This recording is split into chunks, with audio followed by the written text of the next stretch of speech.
Welcome back, folks, to another episode of History with Tony. We have been talking about the American Civil War for the last several months, and we've been going year by year. We're about halfway through 1862. So, with that being said, let's kind of look back at what we talked about last week. Uh, we kind of turned our attention. We've been talking about events out in the Western Theater, west of the Appalachian Mountains, for quite a few weeks, and we turned our attention back to the Eastern Theater, where we saw George McClellan. Remember, he's this really young, brilliant, charismatic young general that is just really terrific at everything except actually fighting. He doesn't want to fight. Uh, but anyway, he has this master battle plan, and he unveils it to Lincoln, and he calls it his Peninsular Campaign, where he's going to float most of his troops, about 100,000, down to Chesapeake Bay, and then land at the James River Peninsula at Fort Monroe and march about 40 or 50 miles up the peninsula to Richmond, the capital of the Confederacy. That's his plan anyway. Um, we saw the plan put into effect. Unfortunately, it didn't quite work out the way he thought it was going to, because he thought it was only going to take him weeks to get there, and it took him almost 3 months. Part of it was weather. Part of it was because of just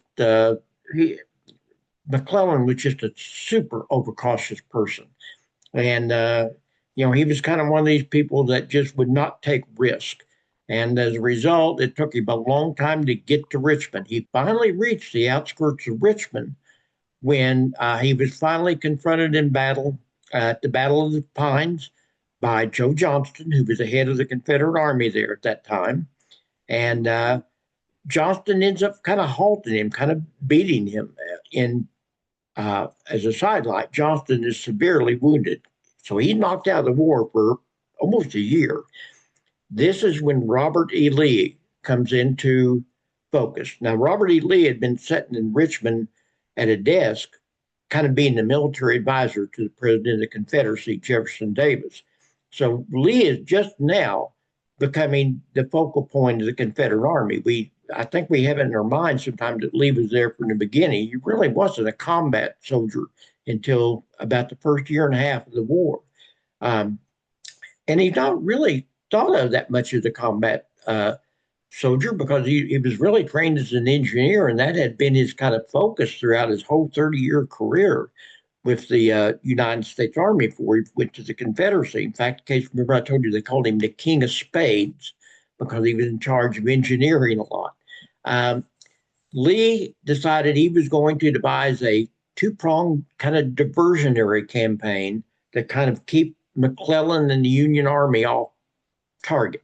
And this is where Lee's brilliance starts to come forward. Lee develops into one of the most brilliant soldiers that we've ever seen in American history. He decides, first of all, that he's going to send Jeb Stuart, a cavalry officer, to do what he calls a ride around the Union Army, which is something that proved to be a supreme embarrassment for the Union Army. It also kind of boosted the morale of the Confederacy, because they were kind of, at this point, the Union Army is knocking on their doorstep at the Capitol, and it's a massive army compared to what Lee has. And so he needed something to kind of boost the morale. But the big diversionary campaign was Stonewall Jackson's campaign in the Shenandoah Valley, where he conducts this 45-day hit and run valley campaign that it is still studied in the military history today. I mean, it is just one of the most absolutely brilliant campaigns in American military history. And it's just really considerably thought of. So let's kind of set the stage for the next events. You've got Stonewall Jackson up here in the Shenandoah Valley with about 20,000 soldiers, and they're just running up and down the valley, disappearing into the mountains, coming out on the other side. It's just, they don't know where he's at. He's a will o' the wisp. But he's got about 20,000 soldiers up here being chased by about 40, 50,000 Union soldiers.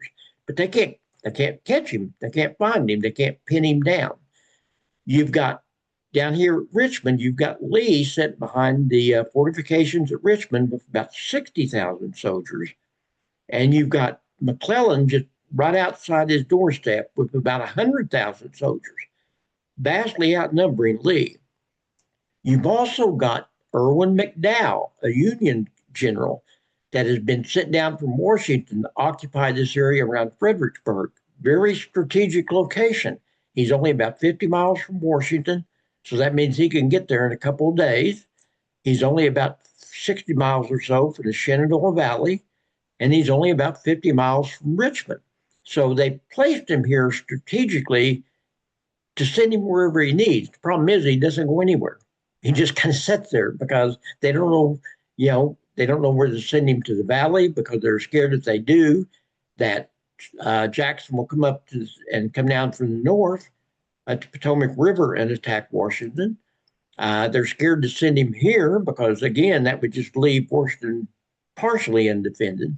So it's kind of a mess, folks, really, for the Union Army. They don't know exactly what to do. Well, the next big event occurs on June 25th. McClellan is sitting outside the gates of Richmond with 100,000 soldiers. Now, he is telling Lincoln and everybody who will listen to him that he's got an army of 200,000 soldiers inside Richmond. This is part of McClellan's mindset. He just can't get over the fact that he's not facing a superior army at all times. Well, actually, Lee only has about 60,000 soldiers. And then you've got Jackson's specter of about 20,000 somewhere. Nobody knows where they're at. And so Lee decides he's going to go on the offense. Surprises everybody because Lee is, remember, he's the king of spades. He's a defensive general. And all of a sudden, he launches an offensive out of Richmond with only 60,000 men against McClellan's 100,000 and ends up being just a humiliating series of battles for McClellan because Lee's army just takes the battle to him. It catches him off guard.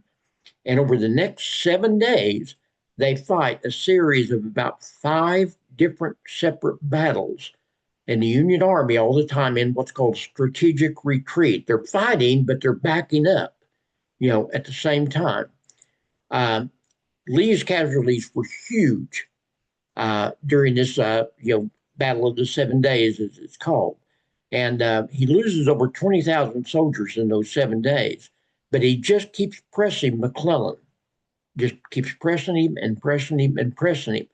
And, the Union subordinates under McClellan are just aghast. They're like, why doesn't he go on the offensive? They understand that they vastly outnumber Lee's army. But McClellan just has this thing about him that he's just absolutely, he's not cowardly. He just doesn't want to ruin his reputation by being defeated. So he continues this strategic retreat. We've got a quote here from General Phil Kearny, who was one of the officers under McClellan, that vented to his fellow soldiers. It's recorded, such an order of retreat can only be prompted by cowardice or treason. We ought to be taking Richmond instead. I'm sure the Union Army could have taken Richmond had they went on the offensive and fought back. McClellan just keeps backing up, though. He finally ends up reaching the James River at a place called Harrison's Landing, where he stays. Remember, this is June 25th. He stays there to the 14th of August, licking his wounds, building defenses. I don't know why, because Lee is not even, at this point, Lee's backed off because he's now got other ideas in his mind. So Lee's victory over McClellan at the Battle of the 7 Days was just really a turning point in the Civil War because it bolstered Confederate morale. It delayed Union advances against Richmond for about a year. And on top of everything else, he did all that without Jackson, because Jackson has arrived to kind of support Lee, but it just seemed like he goes into a mysterious kind of disengagement mindset. You really don't hear much about Jackson over this Battle of the 7 Days. Nobody has ever really figured out what was going on. They don't know if it was battle fatigue from all this 45 days of hit and run, if he was ill, but whatever is the reason, Jackson, he's ordered to fight at different times, and he just doesn't really engage until it's kind of over. And people don't really understand exactly what happened here during Jackson's kind of period of kind of, he just kind of sets the whole thing out, which is kind of unusual for Jackson. So here's kind of a map. You've got Richmond up here, and you've got Lee and McClellan, and they first engage at Mechanicsville. It goes over to Gaines Mill, Savage's Station, Frere's Farm, Malvern Hill, and finally McClellan makes it to the James River at Harrison Landing, where he sits there for really almost 2 months. Instead of getting the boats back up the James River and floating back up to Washington, D.C., he sits there for about 2 months. Now, what happens as a result of this? Because this is another supremely humiliating defeat for the Eastern Union Army. Well, Lincoln decides he's going to go down and figure out just exactly what goes on. So he gets on a boat and he floats down to Harrison Station, Harrison's Landing, and he gets there, and McClellan is just puffing himself up. He's telling everybody, I really wasn't defeated. I was changing my base of operations, whatever that means. In fact, I've read where the Confederacy got a hold of this little saying about changing his base and started making songs about it, about changing his base. So anyway, Lincoln gets down there and he says, okay, he tried to be diplomatic. What's your plans going forward? Obviously, this doesn't work. This didn't work. What are you going to do now? And McClellan basically, in this air of superiority he said, I'm not going to do anything different. I'm going to continue doing just what I've done. Well, that's the last thing Lincoln wants to hear. He wants somebody to fight. He wants somebody like Grant out in the West who's fighting. He's not quite to the point where he thinks that Grant's the man, but he wants a fighter. And he really doesn't know what to do. He does know this, that the whole purpose of the war is changing right before his eyes. Up to this point, Lincoln has been fighting the war to restore the Union. He really hasn't been fighting it to end slavery. And he really believes that up to this point that it's been possible to restore the Union just as it was, keep slavery in its place, forbid it from going any further, let it die out on its own. He realizes that's not going to happen now.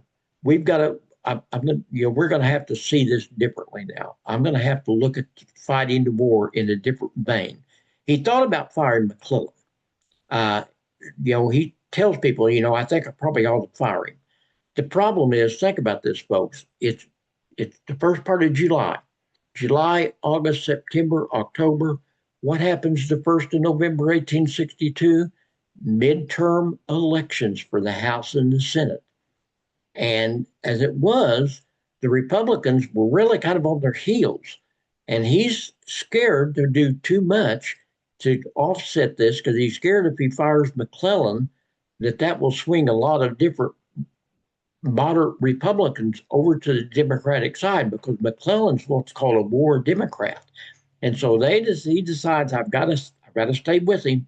I don't want to, but I got to stay with him. Now, Lee also begins looking at the war differently, because up to this point, the Southern strategy had been, all we have to do is just not lose. He realizes now that the Union Army is so overwhelmingly powerful in terms of men and material that he would, if it had been anybody else, if that had been Grant sitting on the doorsteps of Richmond, I can guarantee you that war would have been over in a week. If it had been anybody else but McClellan, that war would have probably ended. He realizes that he got lucky, and he decides, I can no longer just sit behind the fences, and we can no longer just play not to lose. I've got to play to win now. And so now he decides he's going to go on the offense. He's going to change his whole mindset. The South is going to change their whole mindset. Now they're going to start becoming an offensive player instead of just a defensive player. So this is a great photograph, folks. This is one of I believe, I may be wrong, but I think this is Brady's photograph. This is a picture of Abraham Lincoln and George McClellan. I actually think this might have been taken after Antietam. I'm not for sure, but I think it was. But as you can see, this is just a great photograph. I mean, it's one of the best photographs I think of the Civil War because you've got this, you've got these two almost adversaries just looking at each other, trying to outstare each other, and Lincoln trying to figure out what he's going to do with this guy. You know, so great photograph, Abraham Lincoln, George McClellan. So Lincoln gets back to Washington and he makes some decisions. He says, I'm going to have to stick with McClellan. I don't want to, but I've got to.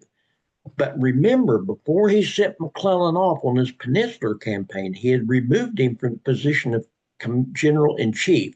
That is, he was commander of his army, the Army of the Potomac, but he was not in charge of the whole Union Army anymore, like he had been there for a little while. So he had left the position vacant.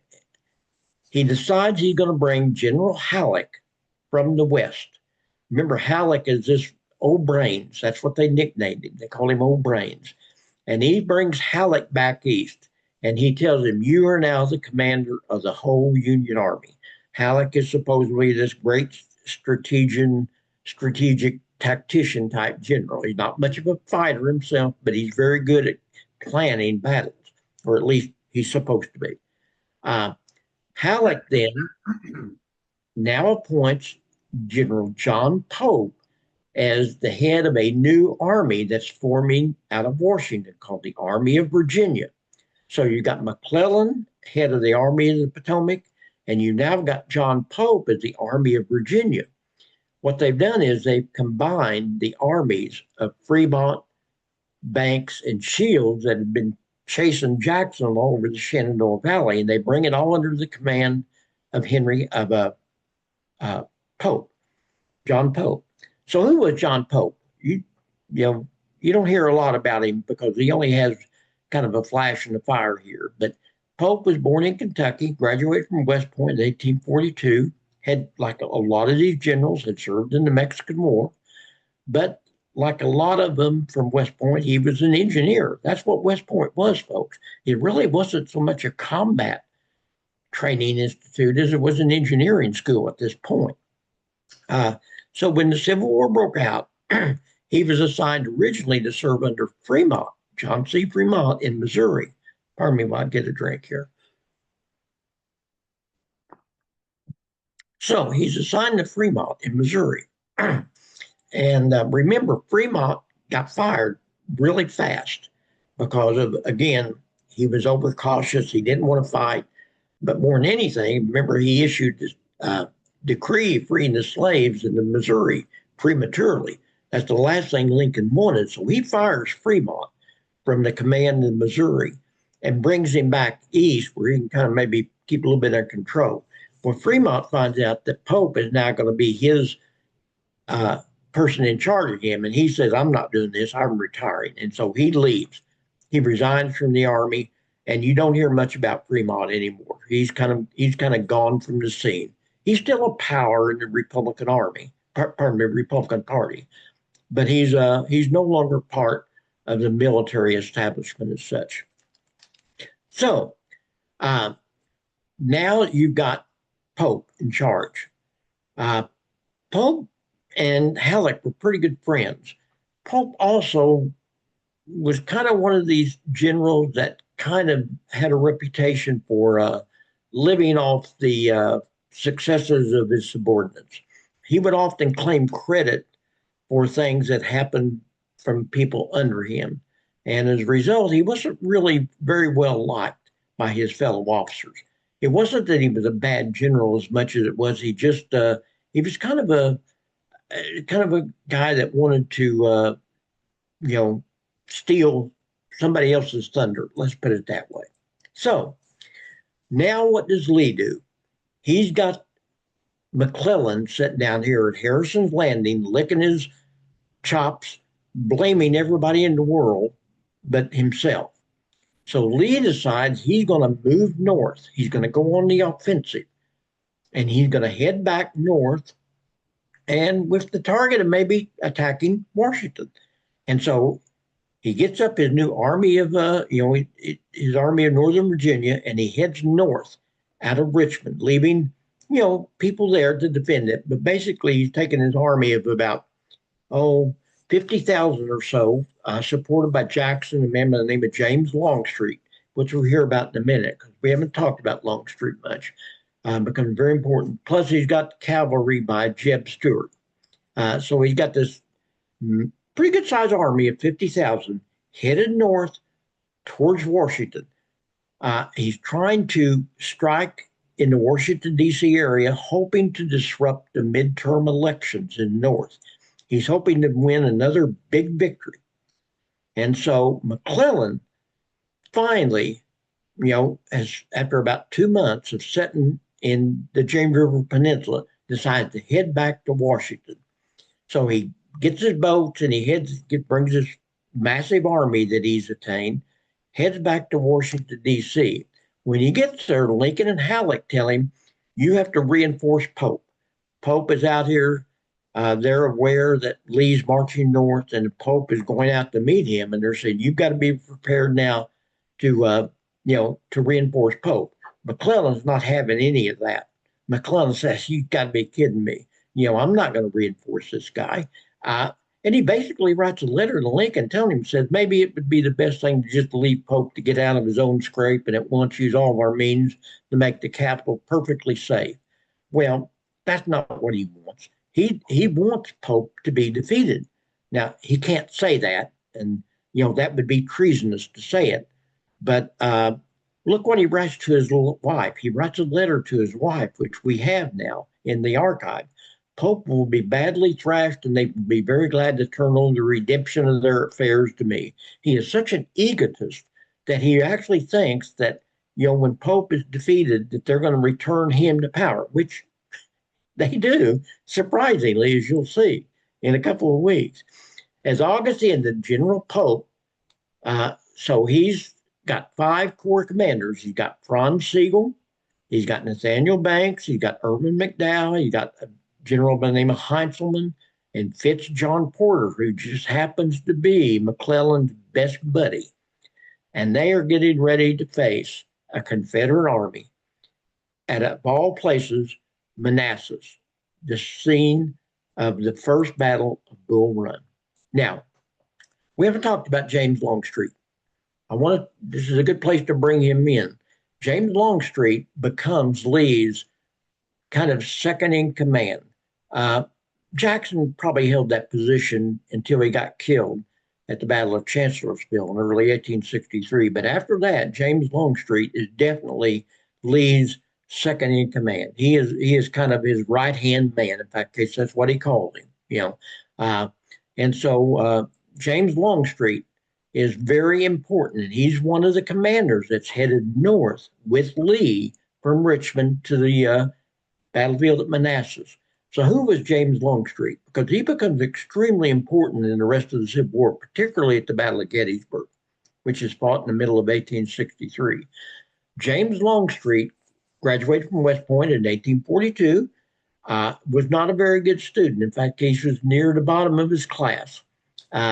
He wasn't a very good student. He was also pretty much a disciplinary problem. He was kind of a ne'er-do-well, let's put it that way. But he was really popular with the fellow students. In fact, he was really popular and very good friends with, of all people, U.S. Grant, Ulysses Grant. In fact, the case when Grant married, he married Longstreet's cousin, Julia Dent, of all things. So Longstreet and Grant were really good friends. They become, obviously, enemies across the lines. But as you will see, when we get towards the end of this whole thing of the Civil War, he and Grant end up being good friends again during the Reconstruction period. But anyway, Longstreet becomes Lee's second in command from this point on. He had served with distinction at the Mexican War. He was a fighter, he was much like Grant in that he didn't believe much in sitting around. He was one of these that wanted to take the battle to the enemy. Lee really became very dependent upon him, called him his old war horse. As I told you, he was kind of a ne'er-do-well. But that kind of changed early on in the war because I think it was actually after the Battle of Bull Run, the Second Battle of Bull Run, that his family had a real tragedy. He had several children, and uh, all of a sudden they had scarlet fever. Scarlet fever got into the household, and he lost three of his children in one day. And they said that this really sobered him. I don't mean sober in terms of alcohol. I mean just really attitude wise.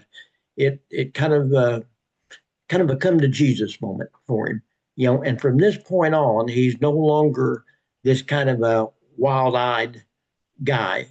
He was from this point on, he was a kind of a real uh, good person in terms of morality and all, compared to what he had been. So August 30th, 31st, we're getting ready to fight the second battle of Bull Run or Manassas. Remember, this had been the site of the first major battle of the Civil War in July of 1861. So now it's like 13 months later, you're going to fight it all over again. The only thing that's changed is you've got different leaders. You now have got Lee in charge of the Confederate Army instead of Beauregard, and you've now got Pope in charge of the Union Army instead of Irwin McDowell. Irwin McDowell is there, but he's a subordinate now under Pope. So this is going to be the second major battle located at Bull Run or Manassas. So let's look at this at the second battle of Bull Run. August 29th, Union Confederate armies meet again on the same battlefield, that they'd fought over just a year before, a little over a year before. And once again, it was going to turn out exactly like it had before. The Confederate Army is going to just rout the Union Army again. In the beginning, it kind of looked like Pope was going to win the battle. Pope wasn't a bad general. I hope I've not given you that wrong impression. He was not a bad general. He just kind of a hard luck general. He attacked Jackson's undermanned army, and basically Lee has ordered Jackson into the fray to begin with. And it's kind of an up and down thing, which a lot of battles in the Civil War. Sometimes the Union would have the momentum, and then it would switch to the Southern and back to the Union and so forth. But it was one of those kind of battles, just back and forth all day long. But towards the end of the day, Pope's army actually had the momentum. In fact, the case they said that Jackson's troops had run so low that actually some of his soldiers had resorted to throwing rocks. They'd run out of bullets, and they were actually throwing rocks at the Union soldiers. I just have a hard time picturing that, but that's what I've read. But Lee had something in reserve. We haven't really talked about it, but generally these generals, when they fought big battles, would have a army in reserve, which they would bring in at critical points. This was Longstreet's reserve, and Longstreet is brought into the battle, and he is, told to basically try to swing the battle at the last minute, and he does. He charges into Pope's left flank and just absolutely destroys Pope's army because his troops are fresh. They haven't been fighting all day like Pope's have, and all of a sudden the battle is swung and the Union loses. So once again, just like the first Battle of Bull Run, the Union Army just limps back to Washington. Remember, it's only like 30 miles. And they just, they're harassed all the way. Stuart's cavalry is chasing them, fighting them. They're trying to fight off Stuart, trying to get back to Washington, D.C., so they can get back behind the fortifications. Remember, Washington has become this hugely fortified city. And so they finally make it back to Washington, D.C. And, it was just really an embarrassment, for the Union Army once again. So just think about this. The month before, you had Lee sitting in Richmond with McClellan's army at his doorstep. And now, just a month later or so, Lee is sitting at the doorstep of Washington, D.C. So what happens now? The blame game starts. Pope, he's got to find somebody to blame. And McClellan and his supporters are going to go after Pope they're going to fight each other politically because McClellan wants back in charge. And so the blame game starts. Here's a scene from what's called the Stonehouse Tavern at the Second Battle of Manassas or Bull Run. This is one of these photographs that's taken after the battle, and you can see that this was actually used as a hospital, by both sides. That was not uncommon for a hospital to be set up, and both Union and Confederate soldiers would be treated within the same hospital. So, aftermath of the Battle of Bull Run. Well, Pope's army had reached Washington and the severity sunk in. Pope's army had suffered over 16,000 casualties out of an army of 65,000. I mean, this is a huge loss of people. And he's searching everywhere for a scapegoat because he doesn't want to be to blame. He finally settles on Fitz John Porter, one of these 5 subordinates he's got under him. Fitz John Porter did have kind of a sketchy battle. First of all, he was ordered to fight Jackson, and in his defense, Pope's message to him was pretty ambiguous. And it said that Porter really didn't know if he was supposed to, charge Jackson or wait defensively. And, so Porter kind of had a point there. He was also the one that was responsible for Pope's left flank, which is the one that Longstreet broke through and destroyed Pope's army. So they settle, Pope and his subordinates settle on Porter for the scapegoat. Porter is eventually arrested. He's court-martialed and he's dismissed from the army, but he does not go quietly and spends the next 25 years to clear his name. And sure enough, folks, in 1886, 25 years after the Second Battle of Bull Run, a special army commission says they reinstated him, his pension with back pay, and said you were, unfairly singled out. You did not deserve to be dismissed and court-martialed. You were unfairly treated. 25 years it took him, but he was determined he was going to clear his name. And of course, it didn't hurt that he happened to be McClellan's best friend. So now Lincoln has to make a decision. What am I going to do? He gets to Halleck and he said, you told me Pope was going to be the man. Pope's not the man. What am I going to do? I don't have anybody else to fall back on but McClellan. And so reluctantly, he decides he's going to have to put McClellan back in charge as a new Army of the Potomac. He's going to combine Pope's army with McClellan's army and basically said, this is now the Union Army here in the East. He didn't want to. In fact, the case is said that he told his cabinet that McClellan's attitude had been unpardonable. It was actually almost treasonous, really, the way he had acted and the messages he'd sent about Pope. But the president told his cabinet, he said, I don't have a choice. We got to use the tools we have. We know he can't fight, but he excels at making others, ready to fight. And so he decides he's going to reinstate McClellan as the head of the Union Army. How the troops react to that? Well, they cheer him. They love McClellan. The Union Army loves, the troops themselves think he's a great general, probably because they don't have to fight so much. I hate to say it, but, they really like the guy, and so they're cheering. Little Mac is back, and so anyway, McClellan is now put back in charge of the Union Army. He's kind of like a bad penny. He won't go away. You just keep finding it, And so McClellan is back in charge. So in 2 weeks, we're going to see what happens next. Because what happens next is one of the biggest battles of the Civil War, the Battle of Antietam or Sharpsburg, also one of the most ferocious battles of the Civil War. It's just a really, bloody battle as such. So again, next week, I will not be here. It's Labor Day. I'm going to take the day off. I'd be glad to teach, but they told me probably ought to take Labor Day off. You guys may be out there working, who knows, or something. So anyway, we'll be taking a day off next week, and so we will be back in 2 weeks, and we'll see what happens between Lee and McClellan at the Battle of Antietam in the fall of 1862. Huge battle, very important. So I hope you've enjoyed this.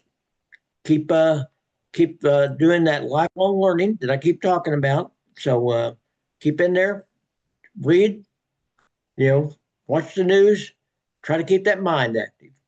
So I will let you go and see you in 2 weeks. See ya. So long.